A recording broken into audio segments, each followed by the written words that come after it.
probably made in London, and it's Victorian. It could be a little bit older than the box, perhaps as old as the 1870s, something like that. Brass cap shows us that to some extent. And the little bevel brass, and that's a nice thing. We have a D-box. I was grown up thinking that's what it was, and they confirmed it.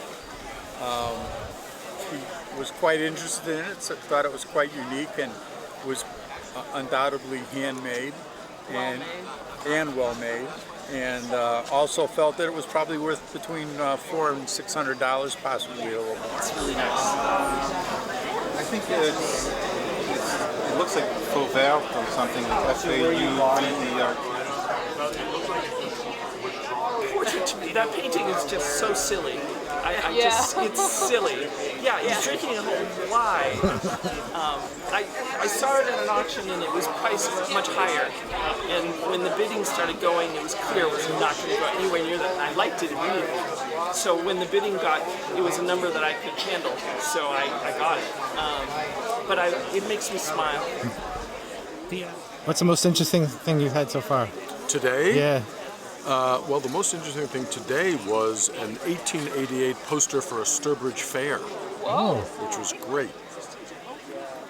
You got any good comments on your fashion sense yet today? I don't think anybody's noticed, frankly. Like I try to fly under the radar, and nobody seems to see. Yes, I've had a lot of comments. Mostly positive too, which is really good. I'm very happy about that. But anything that goes into the outfits you choose for Antiques Roadshow days? Well, I try to pick a suit that fits the locale. And I'm not sure what about this said Sturbridge to me, but I figured this was like Sturbridge Village. Is it vintage? It's not vintage. I have them made in England, so it's brand new. I have a plaid fetish. Creepy. So do you think this doll is haunted? Personally, answer me honestly. Do you think she looks haunted, or do you think she's beautiful? No. The creepy doll movement's really big right now because of some of the movies that are out.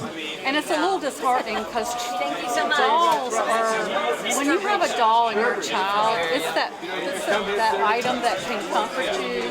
It's the one that will listen no matter, whatever you got to say, they're not going to criticize you or make you feel bad. A rabbit I found in my grandmother's attic, and they said that it was probably from the 1940s, and it was could have been part of a storefront display. Oh. They say anything else? Yeah, I have speculation that my grandma dolled it up a little bit because she did that kind of thing. Yeah. And then it's made out of celluloid. Hopefully I have that right. But yeah, it's a little bit heavier than. It's a drop leaf table. And I'm pretty sure it's 16th century. And when I put it up, you'll see the plaque on it, and I have the other wing, the other leaf for it. And what about the Jesus statue? What can you tell me about that? I can tell you a really good story about it. Sure. So I have a friend of mine who is a priest, and he did 20 years in the Navy, came home. They gave him his own parish, which was closed for 4 years.